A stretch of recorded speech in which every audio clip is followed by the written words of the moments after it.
So, the thing most likely to devastate the deep sea after a nuclear war isn't radiation, it isn't fire. It's actually something that nobody is talking about. But to understand why, you've got to take a deep breath in. About half of the oxygen that's just filled your lungs was made in the ocean. It came from phytoplankton, microscopic organisms floating at the surface of the sea. Zooplankton eat them, then small fish eat the zooplankton, bigger fish eat those small fish, and when the big fish eventually die, they sink into the deep, and are eaten by things like this. A Greenland shark, a creature that can live for 400 years. Every calorie that's keeping it alive started here, at the surface. So what happens to all of it, the shark, the fish, the phytoplankton, if there's a nuclear war? This is Dr. Cheryl Harrison, and she wrote the definitive paper on what nuclear war actually does to the ocean. Her model revealed that the real threat to the ocean from nuclear war isn't radiation, it's darkness. And what darkness does to an ocean that's been operating for 3.5 billion years is flip it completely upside down. So it's not the blast, but fire that we have to worry about. A nuclear weapon detonates above a city, and the city burns. That fire is big enough, hot enough, to punch its smoke all the way through the weather layer, up into the stratosphere. And once it's up there, it spreads. The entire northern hemisphere gone in a week. The whole planet gone in 2 weeks. And unlike volcanic ash, which rains back down within a year or two, this soot just sits there, blocking sunlight for years. So in a matter of weeks, that soot will travel globally. It will block light from reaching the surface. And that's a problem because the ocean is a solar-powered food factory, and that factory runs from the surface all the way down to the deep. At the surface are the phytoplankton, microscopic, invisible, and making half the oxygen on this planet. And they need one thing to survive: sunlight. When the sky goes dark, they crash. And the moment they go, everything that depends on them goes with them. You starve everything all the way to the bottom. But here's what most people never consider. Radiation from Hiroshima and Nagasaki was catastrophic, but it was local. It didn't reach China, it didn't reach Europe. Within years, life had returned to both cities. Hiroshima is a city of over 1 million people today. However, the nuclear winter effect is the opposite. It covers the world's oceans in just 2 weeks. And it doesn't last years, it lasts a decade. And we have a reference point for this, albeit at a much smaller scale. In 1815, a volcano called Tambora erupted in Indonesia, and sent just enough ash into the stratosphere to dim the sun. The following year became known as the year without a summer. Crops failed across Europe and North America, and snow fell in New England in June. But that lasted just 2 years. Modelling for a nuclear winter suggests something 5 to 10 times longer. So 10 years of no food is much different than 2 years of no food. So the sky is dark, the surface is quiet, and 2,000 meters down, a Greenland shark that's been alive for nearly 400 years is about to run out of food. Now, the deep sea doesn't hunt the surface, it waits for the surface to come to it. Everything that lives down here survives on marine snow. Dead phytoplankton, fragments of creatures and fecal matter, slowly drifting down through the dark. A constant but invisible food supply from above. And nobody's really modelled what happens if that food supply stops. Although we know what it runs on, so if marine snow stops falling, the question is simple. How long can a place that's already running on scraps last, with nothing at all? 700 meters below the surface, Mbari filmed an animal that makes this problem very visible, the barrel eye fish. It has a transparent head, and inside that head, 2 glowing green eyes, permanently pointed upward. It evolved this way specifically to watch the surface, to spot the shadows of prey drifting down from above, silhouetted against whatever faint light filters through the water. Its entire existence is oriented upward. But when there's no light from above, no marine snow, no food falling, this animal has nothing to look at. It just hovers and starves. Now, this is the counterintuitive cruelty of the deep sea. Its remoteness doesn't protect it, it makes it more vulnerable. because there's no alternative food source, no plan B. So anytime you have a reduction in phytoplankton production, you're going to have a reduction in the food source for those deep ocean food webs, right? Everything's coming from the plankton. But here's where it gets interesting. The moment everything at the surface dies, it all starts sinking at once. A massive pulse of dead organic matter drifting down through the water column. For the scavengers at the bottom, like our Greenland shark, this is an event unlike anything in living memory. And Cheryl suggested that it could be like a whale fall event. One whale fall can deliver as much organic material as several thousand years of normal marine snow, and a single carcass can support entire ecosystems for decades. Now imagine that happening everywhere, all at once. An extraordinary, albeit brief, feast. But unlike a real whale fall, which seeds decades of recovery, this pulse leads nowhere. The surface that would normally replenish it has gone dark. The feast is the last meal. But unfortunately, darkness doesn't just disrupt the food chain, it does something much more devastating. So here's where most people stop thinking about it. Dark sky, less food, bad for the deep. But that's not the whole story. Because darkness does something else. Something physical. Something that goes far deeper than just switching off the lights. When the sky goes dark, the surface water cools rapidly. Cold water is dense, so it sinks, and as it plunges downward, it forces the deep stagnant water up to replace it. The ocean physically turns itself upside down. Now, this happens every winter in parts of the North Atlantic, a seasonal mixing that drags nutrients up from the deep and fuels a massive spring bloom. It's one of the most productive processes in the entire ocean. But in nuclear winter, it happens across the globe for years, at depths it has never reached before. We have really deep mixing over a much wider area. Places that don't usually mix very much because they're not that cold, like in the tropics. Now, think about what this means for the phytoplankton at the surface that are already struggling. They're not just starved of light, they're being physically dragged down into cold, dark water, into conditions incapable of sustaining them. But this is nature, of course, and some of them have an evolutionary cheat code. Certain diatoms, a group of phytoplankton, when conditions become impossible, don't die, they just shut down.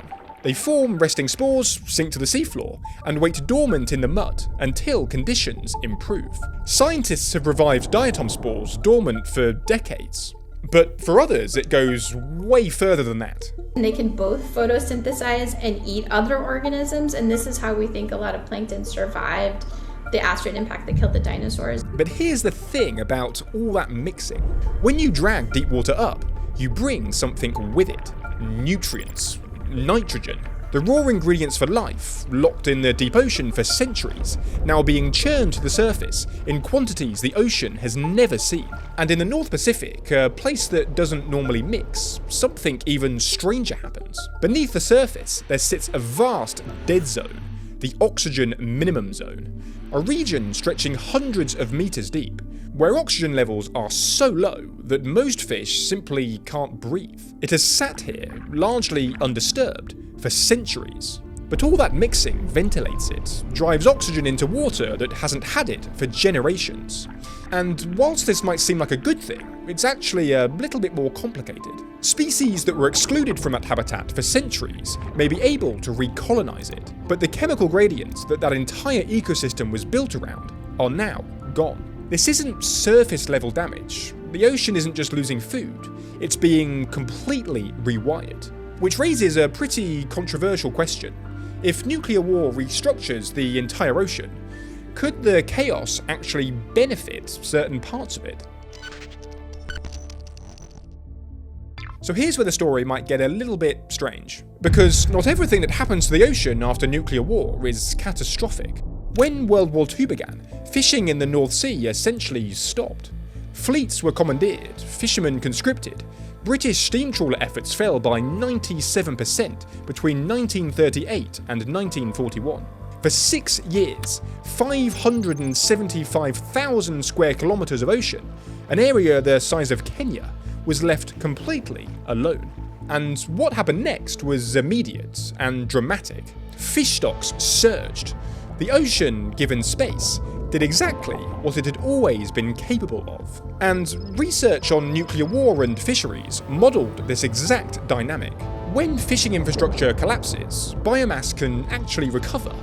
In some scenarios where fishing effort drops significantly, global fish biomass increases by up to 26%. War, the world's most destructive force, can, in a weird way, hand parts of the ocean a reprieve. But war does more than just ground fishermen, it also sinks ships. The USAT Liberty was an American cargo ship torpedoed off of Bali in 1942. It slipped beneath the surface and onto the seafloor, and the ocean immediately began taking over. Today it hosts over 400 species of fish. Coral has colonised pretty much every surface. Gun mounts, cargo holds, railings, all of it draped in life. Now, I've actually dived the USAT Liberty wreck tons of times, and it's covered in life, but one thing I probably wouldn't recommend is diving it at night alone, because of things like this. Little Moorish idol. I'm not sure what he's doing out at this time of the night. Oh, that's a bit close, mate. Oh! Oh my word! Oh, I cannot believe I just got that on camera! But the Liberty isn't alone. World War II sank an estimated 1,600 ships in the Pacific theatre. Many of them are now reefs. The ocean doesn't distinguish between a warship and a rock, it just grows. But what's more unexpected is what happens to the reef after a nuclear explosion. In 1946, the US detonated a 23 kiloton nuclear weapon directly onto a coral reef. Then they did it again, and again, 23 times over 12 years. One of those tests, Castle Bravo, was 1,000 times more powerful than Hiroshima. And then they left. But in 2023, a Nat Geo survey team dived the Bikini Atoll reef for the first time in decades. What they found was coral the size of cars and sharks in every direction, one of the most biodiverse reefs on Earth. The ocean didn't recover despite the bombs. It recovered because the bombs made the place too dangerous to fish and to disturb. So it seems the reef didn't need saving, it just needed space. Now, obviously, this isn't me arguing for nuclear war. It's something way more interesting than that. It's evidence of what the ocean can do. Its capacity to colonise, to rebuild, to transform wreckage into habitat. That capacity doesn't switch off, even in the dark. And that matters enormously for what comes next. Because around year 5 after a nuclear war, something very unexpected happens at the surface. So let's pause and take stock of where we actually are. A decade of darkness, surface productivity collapsed. The deep sea probably starved, and the ocean physically restructured in ways that won't fully reverse for centuries. That is the damage. But here's what happens on the other side of it. The soot is thinning, light is starting to reach the surface again, and the ocean, which has spent years churning nutrients up from the deep, is primed.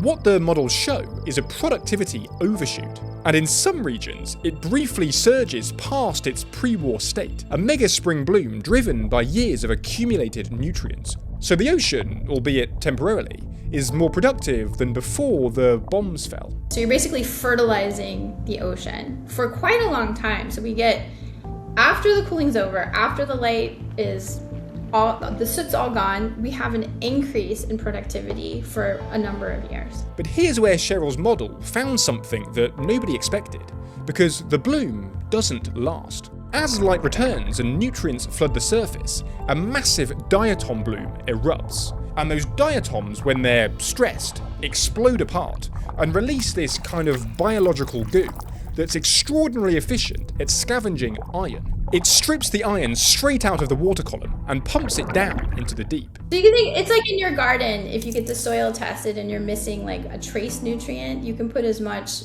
phosphate as you want, but it won't, your plants are still gonna be unhappy. So the rebound is unfortunately self-limiting, and that sets the ceiling on what recovery actually looks like. Even after the soot is gone and the ocean blooms again, it doesn't just go back. Even if we keep running this model for a really long time, it never quite gets back to where it started. It would take many, many, many years, hundreds to thousands of years. The Arctic enters what Cheryl's team calls a nuclear little ice age. The deep ocean temperature, the chemistry, the nutrient profiles, all of it altered. The model keeps running for years, but the ocean still hasn't fully come back. So I asked Cheryl what I thought was the most interesting question. Is the ocean that eventually recovers the same ocean that we started with? That's a really good question. I have to think about that for a bit. So the scientist that ran the models, wrote the paper, and has spent years thinking about this, isn't sure. Which to me is the most honest but unsettling thing about this entire concept. And that uncertainty matters. Because if the recovery takes hundreds of years, and phytoplankton, which reproduce in days, are evolving the entire time, might the ecosystem that emerges on the other side be different to the one that went in? So the ocean has been running for 3.5 billion years. It survived asteroid impacts, ice ages, and 5 mass extinctions. Nuclear war won't end it, but it will fundamentally restructure it. Some things will survive in ways that nobody predicted. Diatom spores will wait in the mud, reefs will grow on the wreckage, and fish stocks will quietly recover. And somewhere in the deep sea, a shark that has been alive for nearly 400 years keeps drifting, waiting for food from the surface that might never come. Having outlasted everything this planet has thrown at it, now facing something new. Not a bang, not radiation, just the slow withdrawal of light from above. If there's a nuclear war, the ocean will survive, but will it come back the same? What do you think? It's a question we're only just beginning to ask.